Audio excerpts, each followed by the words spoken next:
Negro, Malena.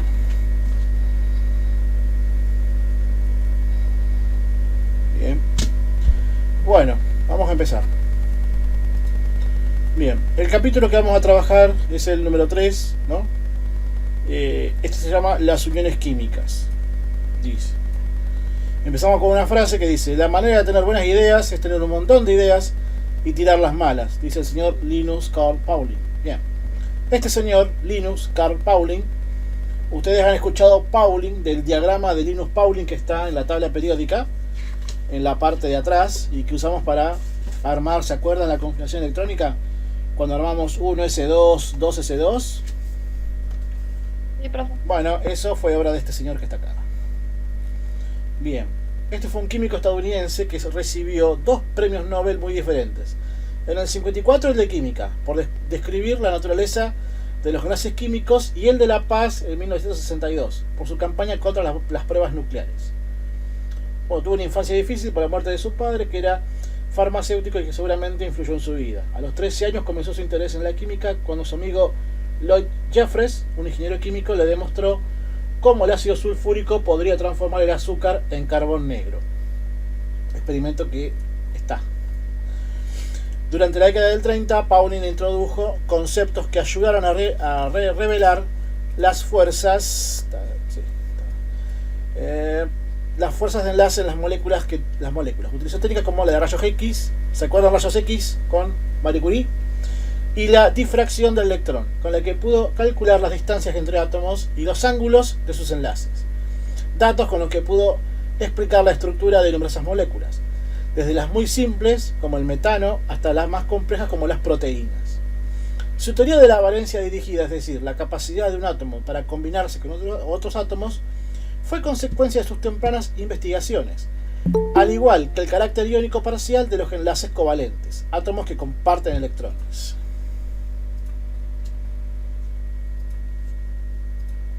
Bien.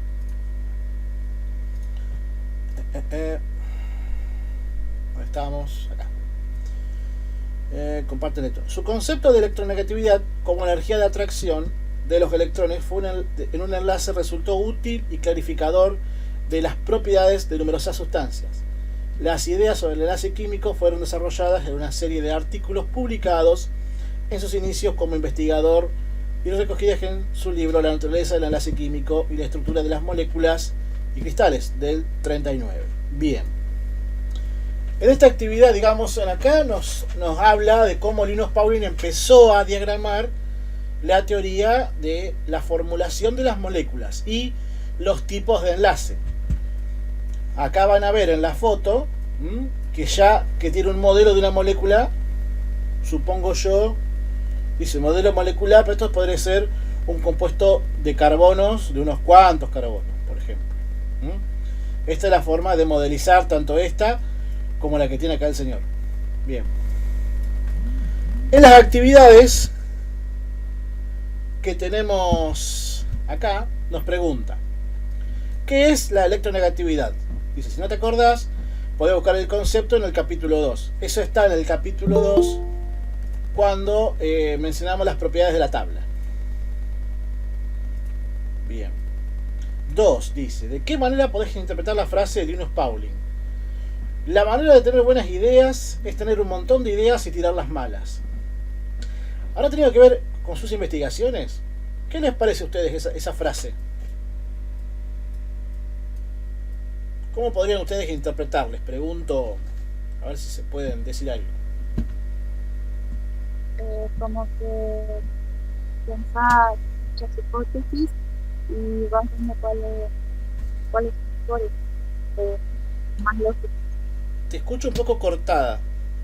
Justo cuando hablaste como que hizo... ¿Sí? ¿Podés repetirlo? Como que tenés que pensar varias hipótesis Sí. y ir viendo cuál es la más lógica o algo así.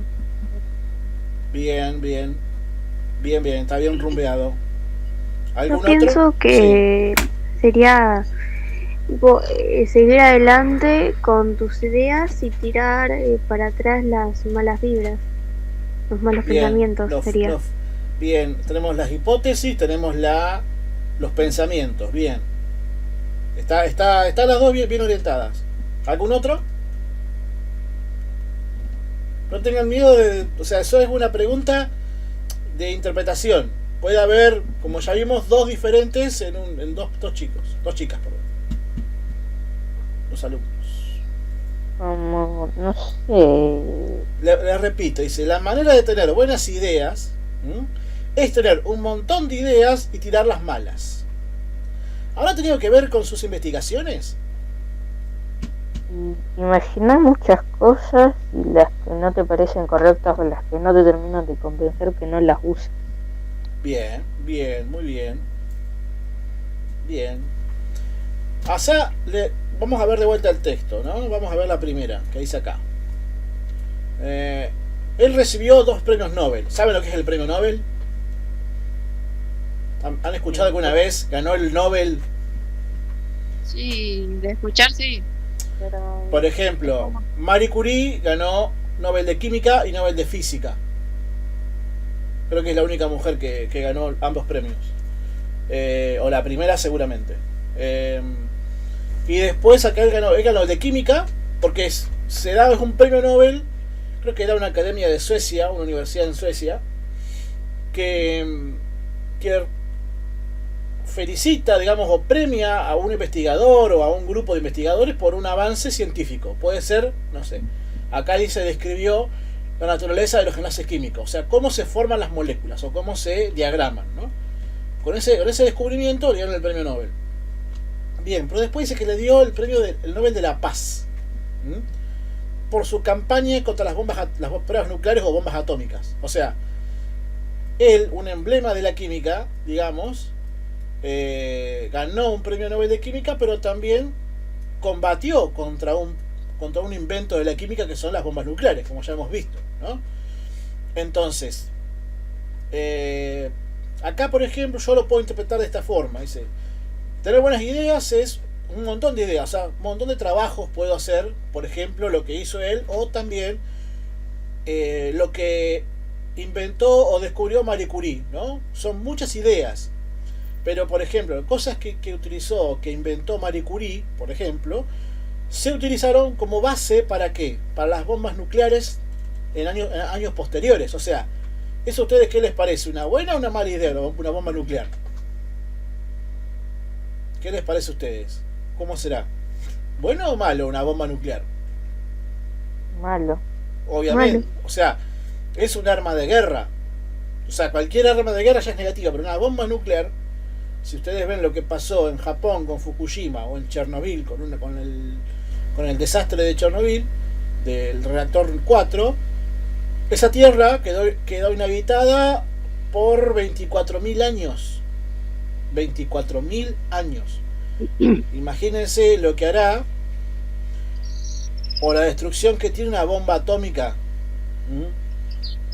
que es otro tipo de radiación, pero igual. O sea, acá lo que interpreto es que puede ser, por ejemplo, que habla de tener las ideas buenas, o sea, las ideas que son proactivas, que ayudan al desarrollo de la humanidad, y desechar las malas, las que van con el tema de la guerra, de las bombas. No solamente que yo hago un experimento y obviamente el experimento que me salió mal no lo voy a hacer, no lo hago más. O sea, yo hago un experimento y tengo que ir al laboratorio y con la forma de hacer experimentos tengo dos formas, la forma A y la forma B.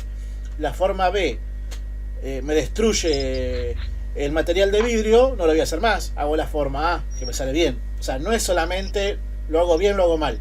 Acá es un poco de valorar qué estoy haciendo y qué uso va a tener.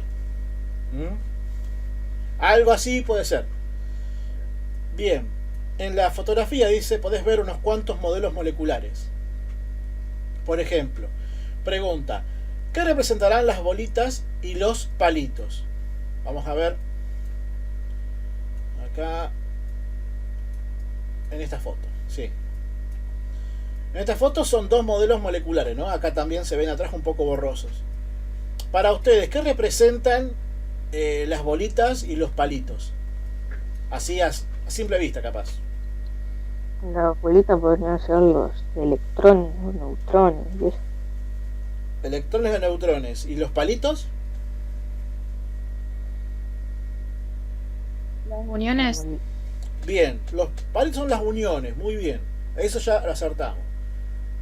Pero, Alejo, lo que dijiste, digamos, de los electrones o neutrones, en este caso no. ¿Por qué? Porque estamos uniendo átomos directamente. ¿Mm? El átomo entero. Después vamos a ver por dónde se une el átomo con otro átomo. ¿Mm? Pero acá lo que se demuestra en estos modelos, son modelos, es la unión entre dos átomos, por ejemplo, átomos de carbono. No veo los colores, pues ya la foto ya en blanco y negro. Pero generalmente se arma un esqueleto de átomos de carbono unidos por enlaces. Y unidos a los carbonos puede haber hidrógeno, oxígeno, nitrógeno, flúor, cloro, bromo, muchos elementos. Siempre no metales. Pero también puede haber uniones entre metal y no metal, por ejemplo, un oxígeno y un calcio. Eso lo vamos a ver después. Pero para que sepan, cuando hablamos de un modelo molecular, tenemos la unión entre elementos por un enlace, en este caso un enlace simple porque es uno solo. Pero puede haber enlaces dobles o triples. Ahí me adelanté un poquito, pero puede haber. Entonces, en la 3 nos pregunta, ¿qué representan las bolitas? Átomos. Y los palitos, los enlaces. Básicamente eso. Bien, ¿pensás que existe alguna relación entre la estructura de una sustancia y sus propiedades? Por ejemplo, si es así, da un ejemplo, ¿no? Acá tengo que ver, esto digamos, puede ser para que investiguen un poco, tanto en el libro o en internet. Pero les doy un ejemplo, ¿no? Un ejemplo de química orgánica. Por ejemplo, yo tengo una molécula de forma lineal. Lineal quiere decir, les voy a grabar acá a ver si lo puedo hacer. Sí. A ver. Acá. Yo tengo esta molécula.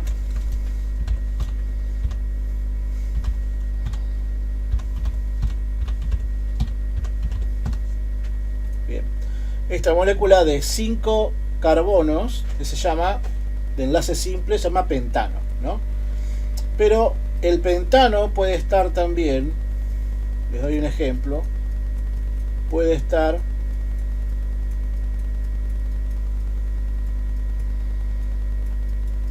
de esta forma.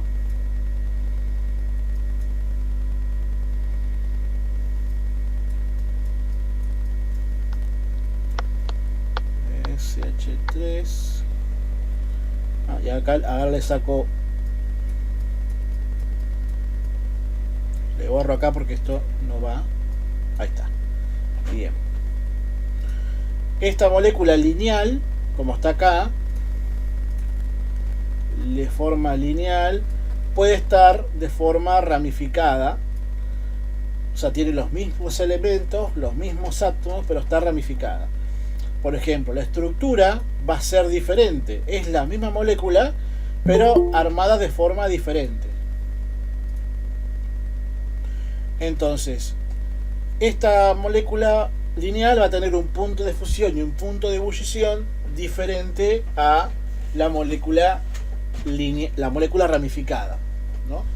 Una posible diferencia o relación puede ser que si están diferentes estructuras van a tener propiedades como, por ejemplo, el punto de fusión y el punto de ebullición diferentes.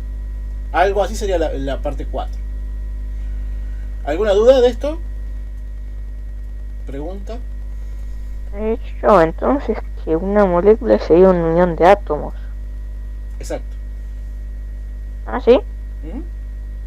Oh. Sí, algo así. Bien, de esta parte, ¿alguna pregunta? ¿Consulta? No entendí muy bien la manera de cómo se conectaba. ¿Cómo? La estructura. Ajá. Bien, esto yo te di un ejemplo de... Porque esto no se da en tercero, se da en quinto y si vas a química, por ejemplo. Formas de... las moléculas, vamos a armar después, se diagraman de esta forma, ¿no? Es una forma por ejemplo, ustedes ven, comúnmente anotan esta H2O, la molécula de agua, ¿no? O CO2, el dióxido de carbono, por ejemplo. Son formas de nombrar las moléculas. Entonces, pero estas moléculas no tienen forma de ponerse en el espacio de forma diferente porque son pocos átomos. Pero una molécula, por ejemplo, de varios átomos, una molécula más grande, puede diagramarse en el espacio de formas diferentes, ¿no? Puede estar, son acá de forma lineal 5 alineados, y después puede estar 4 y 1 al costadito. O sea, como si formara un rompecabezas. O sea, las moléculas pueden estar en estructuras diferentes, y al estar en estructuras diferentes tienen propiedades diferentes. ¿Me explico? No sé si se entendió mejor. Sí. O sea, hay muchas diferencias entre las propiedades según la estructura. Yo les di un ejemplo que son acá van a variar, por ejemplo, el punto de fusión y el punto de ebullición, ¿no? Se los di con un ejemplo de una molécula orgánica. Esta es una molécula orgánica llamada pentano. Esto es la molécula llamada pentano, nada más. O sea, pero hay varias más de forma, por ejemplo, una sal va a tener un punto de fusión diferente a un óxido, que es lo que primero vamos a armar. Solamente eso pueden buscar. Bien, vamos ahora un poco más acá. Bien, con la segunda página 41. Bien, acá ya empezamos a hablar de concepto de atomicidad y valencia, ¿no? Bien, la valencia también se llama estado de oxidación. Si ustedes ven la tabla periódica, que la tengo acá justo, la valencia de un compuesto puede ser, vamos a marcarla. Bien, la valencia de un compuesto es este numerito que está acá. Profe, Sí, dice celeste si lo aceptás. a ver.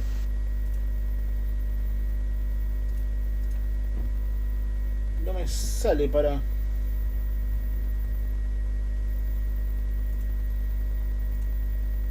Que pruebe de vuelta, a ver, porque no me está...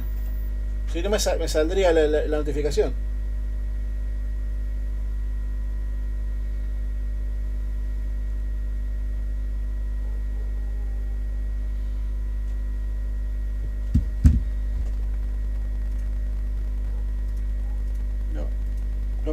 No tengo ninguna notificación de que alguien quiere entrar. Igual esto está grabado, así que no pasa nada. Bien, ¿dónde estábamos? Acá. Bien. Perfecto. Teníamos la electronegatividad de arriba y el estado de oxidación o valencia en la parte de abajo. Yo los tengo con números con coma. Sí, no, ese es el número con coma es la electronegatividad. Ahora vamos a trabajar el número de valencia o número de oxidación. Entonces no me aparece eso. ¿Qué tabla tenés? ¿Esta tabla o la otra? Y no, yo tengo la común, la que yo tengo. Fíjate el carbono, que un número debe tener, por ejemplo, 4 y 2. La coma no es que sea 4,2, es una coma de separación en este caso. 4 Yo tengo y 2. 2, un guión y 5 en realidad. ¿En cuál elemento? ¿En el carbono? Sí. En el carbono tendrías que tener esto, acá, así, como está acá. Tendrías que tener... justo se borró esto, pero lo corro, no importa. Vos tenés que tener, esta es la electronegatividad que está acá. Esta es la la electronegatividad. Y esto que está acá, que tenés 4 y 2, es la valencia o número de oxidación. Son los dos nombres que tiene. Esto también está en la otra parte de la tabla, que están los elementos ordenados alfabéticamente y figura la valencia que tiene. Por ejemplo, vamos a ver. Ahí sí lo puedo ver. Claro. Ahí sí está. Bueno, va a usar esta parte de última, no pasa nada. Porque lo baja el carbono y tiene 2 y más menos 4. Nosotros utilizamos siempre el más. Vamos a ver cuál usa cada elemento. Pero se saca de acá siempre. Bien. Volvemos acá.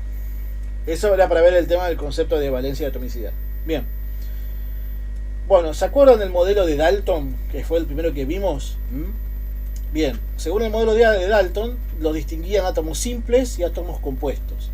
Tanto hidrógeno, azufre, y después ponía el nombre en inglés del plomo, la plata, el oro, ponía símbolos, letras, ¿no? Era para diferenciar los átomos simples, que estaban sueltos, o átomos compuestos, átomos, no moléculas, átomos como el agua, el amoníaco, el óxido de nitrógeno, el monóxido de carbono, el dióxido de carbono o el metano. Bien, acá llegamos, ya empieza un poco a combinar todos estos conceptos. En el capítulo 1 dice, el inglés Dalton describió los átomos como partículas materiales indivisibles, que tenían puntos de unión por medio de los cuales se enlazaban y formaban átomos compuestos. Estos átomos compuestos, después llamados simplemente compuestos, eran el producto de la combinación de átomos de distintos elementos en proporciones numéricas y definidas y sencillas. Bien, como está acá. Por ejemplo, la proporción de átomos de carbono y de oxígeno en el monóxido de carbono es 1 y 1. O sea, yo tengo 1 y 1. Un átomo de oxígeno y un átomo de carbono. En el CO2 es 1 y 2. Yo tengo un átomo de carbono y 2 de oxígeno. Pero en ningún caso, por ejemplo, es 1, 3 o 2, 3. No tengo, por ejemplo, 1 y 3 o 2 y 3. Bien. Acá, bueno, intentan explicar los puntos de unión. Por ejemplo, el hidrógeno tenía un punto de unión y el oxígeno 2 puntos de unión. Bien. Tiempo después, el químico Franklin sugirió que cada elemento formaba compuesto con cantidades definidas de otros elementos. A ver ahí. Ahí está. Hola Celeste. Bien. Compuestos cantidades definidas de otros elementos porque cada uno tenía una o varias atomicidades. Acá tenemos el concepto de atomicidad. Así llamó a la capacidad de combinación de los átomos del elemento en cuestión en comparación con la capacidad de combinación del hidrógeno, cuya atomicidad es siempre 1. Por ejemplo, dedujo que el nitrógeno, el fósforo, el arsénico y el antimonio tenían 2 atomicidades diferentes. Vamos a ver un ejemplo a la tabla. Él dijo el nitrógeno y el fósforo, ¿no? Vamos a la tabla, buscamos nitrógeno, fósforo, arsénico y antimonio. Están en el grupo 15, o sea, si están en el mismo grupo tienen propiedades diferentes, ¿no? Bien, él dijo que tenían 2, ¿no? Pero según la tabla vemos que tiene, por ejemplo, este tiene un caso especial, el nitrógeno tiene 3, 5, 4 y 2. Estas que están acá. El fósforo tiene 3, 5 y 4. El arsénico tiene 3 y 5. Y el antimonio tiene 3 y 5. Bien, vamos a volver. Bien. Bueno, acá ya definió el concepto de atomicidad, que es la forma en la que se unen, digamos, con otro átomo de acuerdo a una variación. Ahora vamos a ver después qué varía en todo caso. Bien, tiempo después acá dice el aporte de Abegg. Dice. Bueno, luego que se descubrió el átomo, los científicos comenzaron a desentrañar la estructura atómica y tuvieron ante ellos un panorama muy diferente sobre la formación de compuestos. Dice. El químico alemán Richard Abegg planteó una hipótesis, dice, brillante al relacionar la valencia con la distribución de los electrones del átomo. Dice, estableció que cada elemento químico tenía una valencia positiva y una contravalencia negativa. Dice, la suma de valencias resultaba ser frecuentemente 8. Notó además que la ¿Profe? valencia... Sí, ¿Le puedo pedir que me explique otra vez lo de los numeritos chiquitos? Porque no entendí. ajá. Bien. Esto va de acuerdo a cada tabla, ¿no?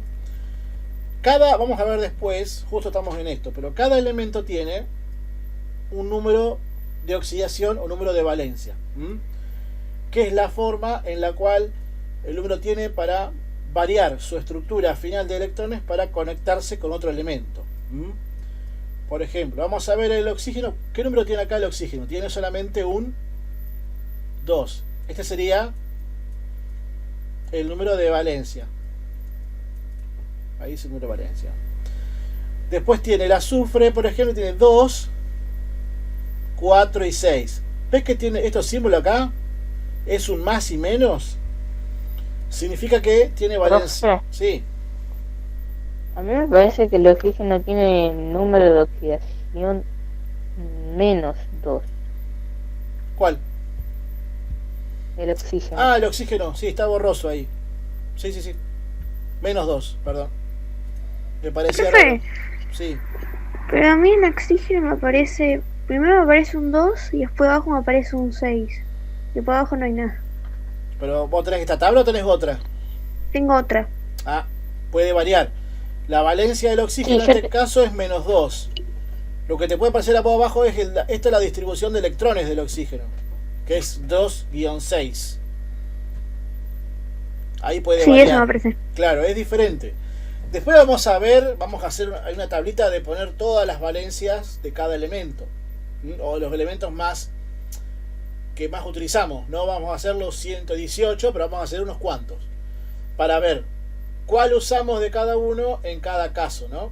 Por ejemplo, vamos a ver que acá el nitrógeno tiene también más menos 3, 5, 4 y 2, pero generalmente se utilizan capaz que 3, 5 y 2, depende del compuesto. O del cloro, que tiene más 1, menos 1 y tiene 3, 5 y 7. Después vamos a ver cuál es la que usamos de cada uno. Por ahora no se preocupen, no se adelanten. Solamente estamos viendo esto. Bien, acá habla de la contravalencia negativa. Dice la suma resultaba ser frecuentemente 8. Pero estos son solamente aportes históricos, que ahora vamos a ver a dónde llegó. Dice, la suma era frecuentemente 8. Dice, Abegg notó además que la valencia de un elemento, por lo menos la más importante, correspondía a su grupo de pertenencia a la tabla periódica. Dice, según la numeración antigua. Este postulado se conoció como el nombre de regla de Abegg. Dice, más tarde su compatriota Drude sugirió que la valencia de Abegg era en realidad el número de electrones que tenía el átomo para enlazarse. Acá está. La valencia era en realidad el número de electrones que el átomo tenía para enlazarse.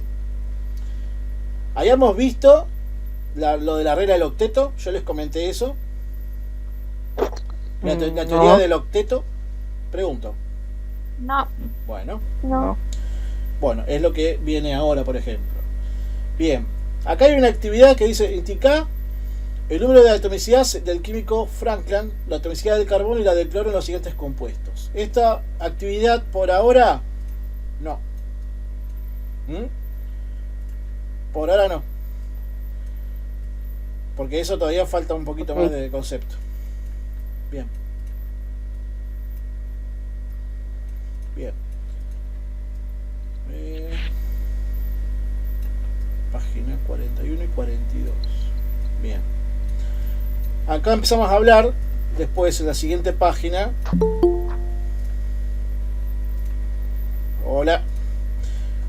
habla de la teoría del átomo cúbico. Dice: a partir del modelo de Bohr y la regla de Abbe, o sea, va tomando todos los postulados, ¿no? El físico Gilbert Newton Lewis elaboró su teoría del átomo cúbico, que tiene diferentes ideas. Dice: en cada átomo hay una parte esencial denominada kernel del átomo. Dice: es la porción del átomo que se encuentra en el núcleo y los electrones más cercanos a él, y que no alcanzan a neutralizar la carga positiva del núcleo. Dice: como los protones tienen carga positiva y los electrones de carga negativa, el kernel de cualquier átomo tiene una carga neta, siempre positiva, que corresponde a la diferencia entre protones y electrones que lo componen. Por ejemplo, el kernel del boro tiene 2 electrones y 5 protones. Entonces la carga neta es más 3 del boro. O sea, la parte central. Habíamos visto que los electrones estaban en órbitas de acuerdo al núcleo. ¿Eso lo tenemos bien claro? En orbitales. ¿Cómo? Los electrones están en orbitales o niveles alrededor del núcleo, Sí, sí. ¿no? Sí. O sea, estaba el núcleo y tenemos diferentes niveles u órbitas, claro, donde estaban los diferentes electrones. Bien. Dice: además, los átomos poseen un nivel energético externo, donde están ubicados los electrones de valencia. Sería este sector del átomo. El sector externo. La última órbita. Exacto, la última o la anteúltima también. Puede estar en algunos elementos. Bien. Nivel energético tiene tantos electrones como la carga neta positiva del kernel. O sea, si yo acá tengo en la parte inferior, que sería lo que se llama acá en este teoría el kernel, si yo tengo acá más 3, acá va a tener menos 3, por ejemplo. Igual eso del kernel no se usa nunca, solamente es una parte para que vean cómo varió la teoría. En el caso del boro, el nivel posee 3 electrones, porque el kernel tiene 3 cargas positivas, entonces va a ser neutro. Más 3 menos 3, 0.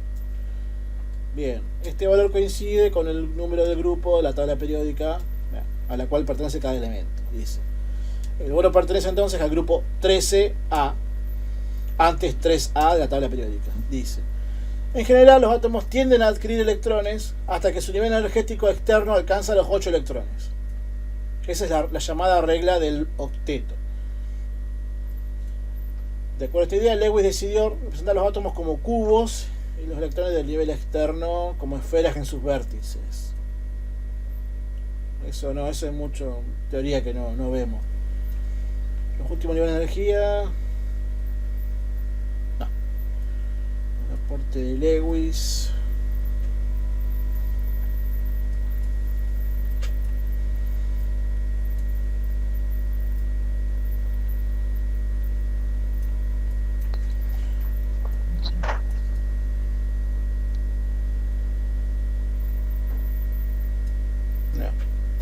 No, esto, chicos, esta parte léanla, pero no es muy importante para lo que vamos a ver nosotros, digamos. Es solamente un avance histórico de cómo fue mutando ese concepto. O sea, para lo que vamos a hacer nosotros es solamente un pasaje.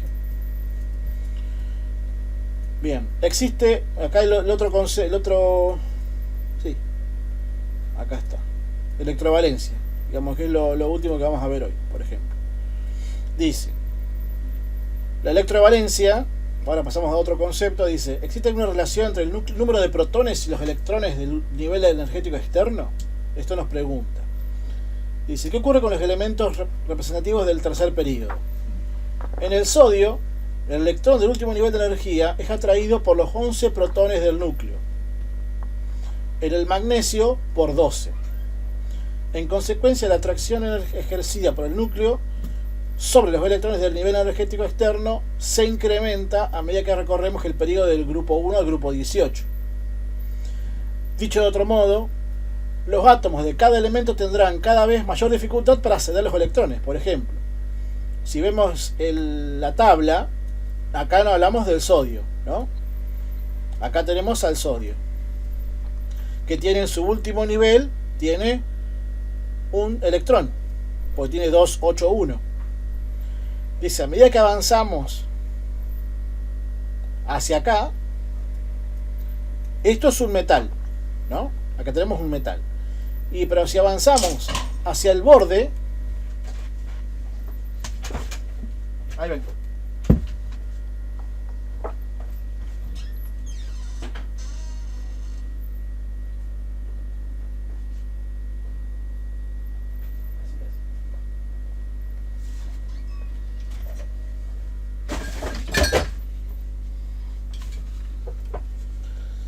No se rían, pero casi el gato me come la comida. Bien. Casi muere el gato. Bien. No, profe. No pasó nada, Pero justo lo escuché. Bien. Volvíamos entonces. Acá tenemos un metal que tiene un electrón en su última capa, ¿no? Bien. Al estar solo en la última capa, va a ser más tendencia a perderlo. Eso lo vimos en la clase que vimos de la tabla periódica de los grupos, de lo que formaban aniones, cationes, ¿no? El sodio va a tender a perderlo, porque se va a terminar convirtiendo en un catión, en una parte positiva. Pero si avanzamos hacia la derecha, ¿no? Va a tender a no ceder ese electrón. Los átomos que están en la otra parte del período, como el azufre o el cloro, van a ver que tienen la última capa, por ejemplo, tiene 2, 8 y 7, 2, 8, 6, 2, 8, 5. Estos elementos, por ejemplo, en vez de perder esos electrones, van a tener tendencia a ¿qué? A conseguir más o a ganar más. De alguna forma, que vamos a ver de qué forma los consiguen, ¿no? Pero por ejemplo, esto sería lo de la configuración electrónica, ¿no? Distribución electrónica, digo. Claro, ustedes van a ver que si hacen la distribución del cloro, le va a quedar como está acá abajo, 3S2, 3P5. El nivel P, ¿cuántos recibía? ¿Se acuerdan cuántos recibía el nivel P? 6, ¿no? Entonces, el cloro, ¿cuántos le faltan? Uno solo. Para llegar al 3P6 y parecerse al argón. Bien. Entonces, volvemos al concepto que estaba acá. Acá. Bien, electrovalencia. Bien. Acá, digamos, dice que si avanzamos hacia la derecha de un periodo, los átomos de cada elemento tendrán mayor dificultad para ceder electrones. Por ejemplo, los átomos de los elementos grupos 1, 2 y 13 presentan una tendencia acentuada a ceder los electrones del nivel energético externo, mientras que los átomos de los elementos del grupo 15, 16 y 17 ya no poseen esa tendencia, sino que tienden a aceptar electrones en su nivel energético externo. ¿De acuerdo a esa tendencia? Y los del grupo 18 no reciben ni pierden. ¿Por son qué? Estables. ¿Por qué? Porque son estables. ¿Qué grupo es el 18? ¿De los qué? Los gases inertes. Muy bien. Los gases inertes. Perfecto. Muy bien. Perfecto. Después, dice, acá esto es una tendencia que podemos distinguir dos situaciones. Dice, cuando un átomo cede uno o más electrones de su nivel energético externo, adopta la configuración electrónica del gas noble que lo precede en la tabla. Cuando un átomo cede, entonces, por ejemplo, si el sodio, volvemos al sodio que está acá, ¿no? Cede su electrón, va a tener la configuración del gas noble más próximo a él. ¿Cuál es el gas noble más próximo al sodio? Viendo la tabla. El neón. Bien, o sea, se va a parecer al neón. Neón. Muy bien. Y bueno, y una pregunta, ¿tú cómo te das cuenta de que es sodio y que no es neón? Porque tiene la configuración electrónica del neón. Por eso, pero yo lo que cambio acá es solamente los electrones, no cambio los protones. Por eso, vos sí o sí para darte cuenta del elemento tenés que contar protones. Exacto, siempre así. Vos para ver un elemento ves el Z.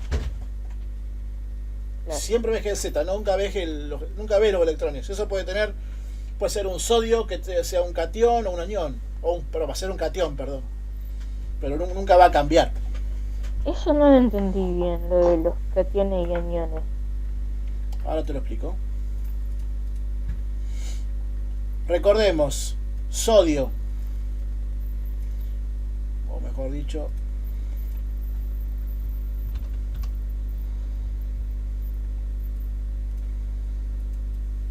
¿cuántas cargas positivas tiene el sodio? ¿Cuántos protones tiene el sodio? 11. ¿Cuántos? 11. ¿11? Sí, sí. Bien. Podemos hacer que tiene entonces 5, 6, 7, 8, 10, 4, 11. ¿Cuántas cargas negativas tiene el sodio? Entonces, 11.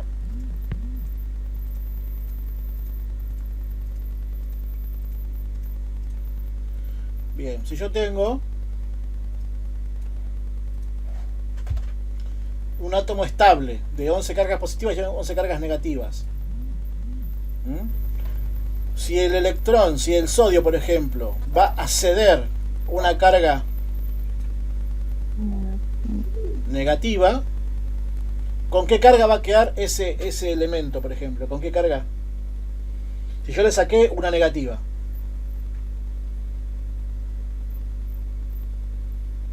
Va a quedar con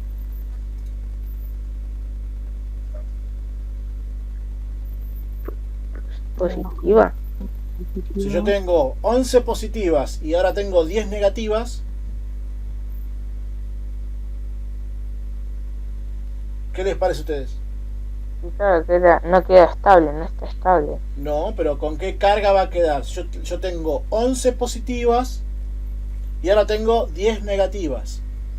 No queda con positiva. ¿Con cuántas cargas positivas? una. Muy bien. Entonces el sodio queda con un signo más, o sea, una carga positiva. Y el nombre de esto es un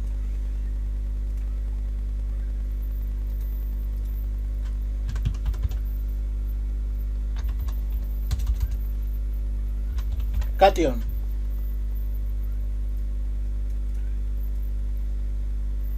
Un catión es un elemento que tiene una carga positiva. Bien, ahora vemos lo otro, que es lo contrario. Por ejemplo, yo tengo el cloro. Vamos a hacer el cloro porque tiene muchas cargas, pero vamos a ver la parte inferior, la parte externa del cloro. ¿Cuál es la configuración electrónica externa del cloro? Que está ahí en la tabla periódica. ¿Cómo es? 3S2 y 3P5. Entonces tiene en su nivel 3, que es el último, tiene ¿cuántas cargas? 7. 7. Bien. Tiene 7 cargas. Bien.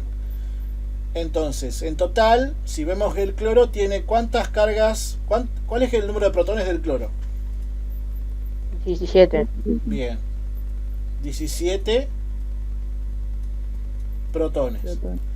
Y tiene 7 en su última capa y tiene 10 anteriores. O sea, tiene en total también 17 electrones. No, bien, perfecto. Tiene 7 en su última capa, por ejemplo. Entonces, vamos a ver esto. Esta fórmula se va a unir después forma la sal de mesa, que es el cloruro de sodio. Entonces, por ejemplo, el electrón que perdió el sodio, acá perdió uno solo, perdió uno, ¿no? Fue a parar ¿a dónde? Acá. Lo ponemos de otro color.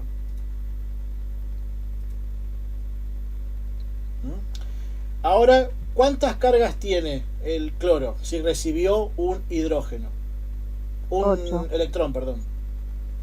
8 en su última unidad. Entonces, claro, esto pasó A ver, 18. 18. ¿qué tipo,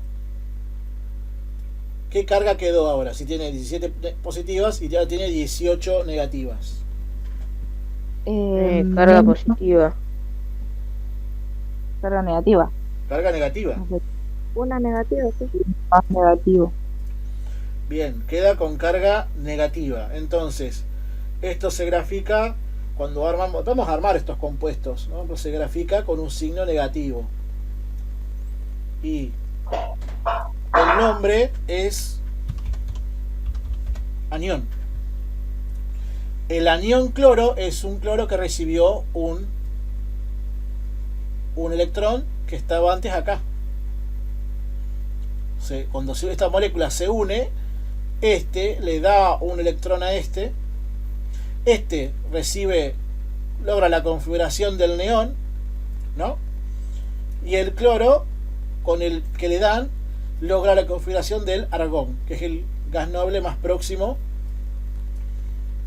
al cloro. ¿Y a qué se debe que quieran copiar la configuración de los gases inertes? Porque son los más estables los gases inertes. Los elementos tienden a lograr una estabilidad electrónica, como se llama. Estabilidad electrónica.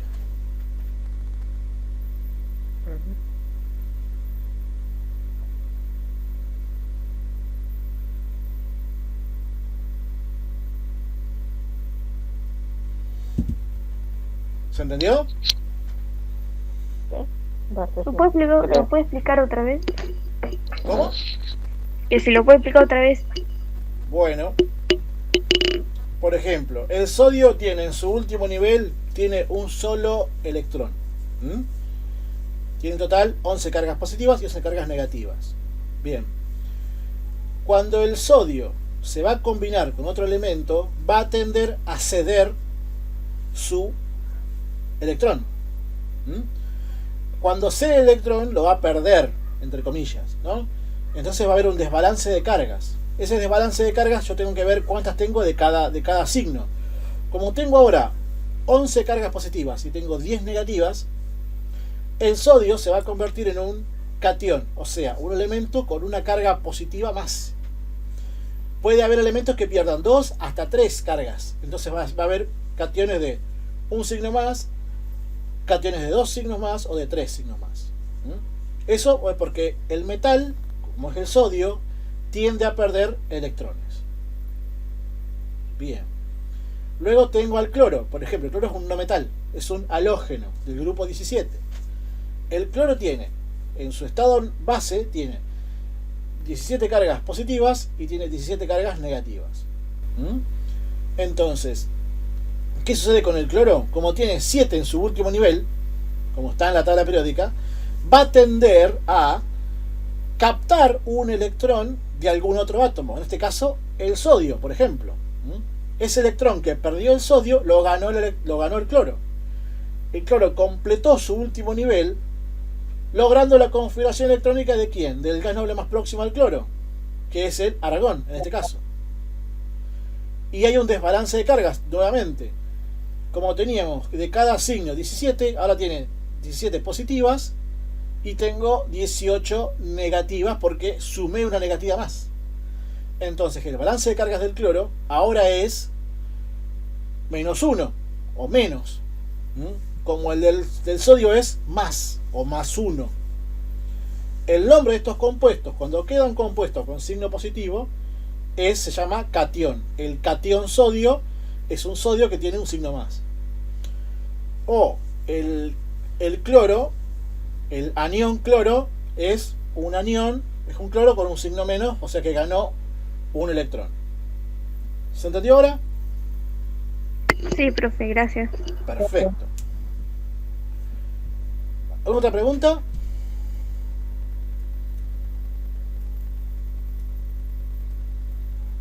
No, profe. Bien. De estos chicos, lo único que les dejo para hacer para la próxima clase son las actividades de la página 40. O sea, la que les expliqué al principio. Solamente esto. Después igual se los anoto en el grupo o los menciono por el grupo. Ok. pero solamente esto. Ahora que le voy a pedir por favor que tipeen en el chat del Meet su nombre y apellido, así los tomo como asistencia, por favor.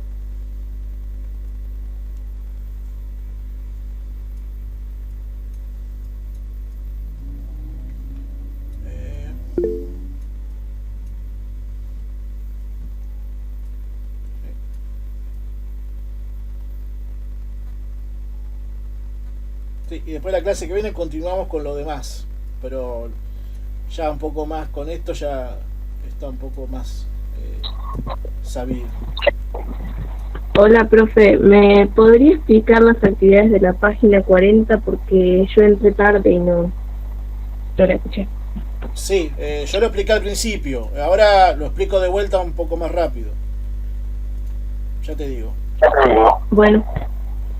Bien, vos en la página, en la actividad de la página 40, tenés que definir qué es la electronegatividad. Eso está definido en el capítulo 2, ahí, cuando vimos las propiedades de la tabla periódica, ahí te menciona, digamos, lo que es el concepto. Si no, lo podés buscar en internet, como vos más cómodo te quede. Después, en la pregunta 2, hay una frase que dice Linus Pauling, que es: la manera de tener buenas ideas es tener un montón de ideas y tirar las malas. ¿Habrá tenido algo que ver con sus investigaciones? Eso vos tenés que interpretar esa frase o leerla, a ver qué te parece a vos. ¿Qué te parece a vos si vos tener buenas ideas es tener un montón de ideas y tirar las malas? Vos considerás lo bueno y no considerás lo malo.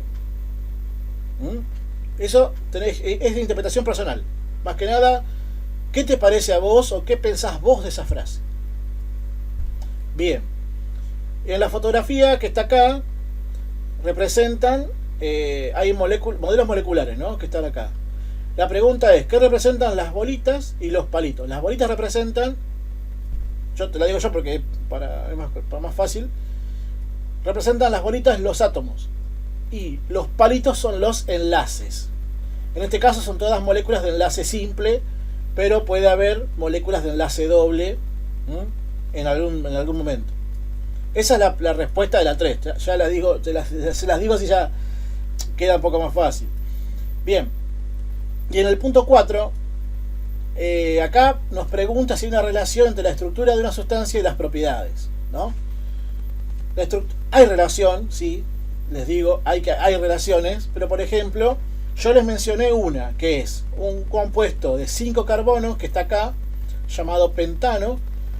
Puede estar diagramado de forma lineal o puede estar diagramado de forma ramificada. Esto es un ejemplo superior, digamos, porque no es de su año, de tercero, sino que es una forma de que una molécula puede estar diagramada de dos formas diferentes. Eso va a existir en muchos lados. Y lo que varía en este caso es el punto de fusión y el punto de ebullición de este compuesto. Es lo único que varía. Entonces, sí, hay una relación, es la respuesta. Un ejemplo es este, pero yo les invito a buscar otros ejemplos, ¿no? Pueden buscar en internet o pueden buscar en el mismo capítulo que está acá. ¿Se entendió? Sí, profe. Perfecto. Sí. ¿Alguna otra pregunta? No. No. A ver, están los nombres: Alejo, Franco, Malena, Sofía, Celeste, Alex, Lautaro, Benjamín, Rodolfo, bien, Frida, Nazarena y Jimena. Perfecto. Chicos, justo vos, Jimena, vos me escribiste recién. Sí. Sí, porque no podía entrar. Perfecto. Cuando pasa así, chicos, no hay problema. No es que yo le voy a poner falta o algo. Yo acá los anoto más que nada para que yo tengo un control mío de los que entraron o no. Pero si no pueden entrar porque no tienen internet o que el teléfono no les anda, me avisan nada más. Yo no les voy a poner ausente, nada más. Quiero que sepan eso. ¿Entendido? O sea, no se pongan mal si no justo no le anda el teléfono, no hay internet, porque me puede pasar a mí también. Así que eso, que se tranquilo. Chicos, entonces, tarea para el próximo lunes: hacer esta actividad chiquita, ¿no? Estas 4 preguntas. Lean un poco hasta la página 40 y... ya les digo. Hasta la 45. Lean, vayan leyendo nada más. Las consignas nada más. Esto que está acá, los subtítulos, perdón. Solamente lean un poquito. Y bueno, completen por favor los trabajos el que deba. Y bueno, y si hay alguna duda de esos trabajos, me preguntan por el grupo. ¿Estamos claros? Sí, profe. Bueno, profe. Perfecto, chicos. Bueno, hasta acá llegó hoy. Yo ahora termino de grabar y subo el video entre unos minutos. Bueno. Perfecto. Chicos, nos estamos viendo. Que tengan buena tarde. Nos vemos el lunes que viene. Chao, profe. Buena, Chao. profe. Chao, profe. Chao, chao.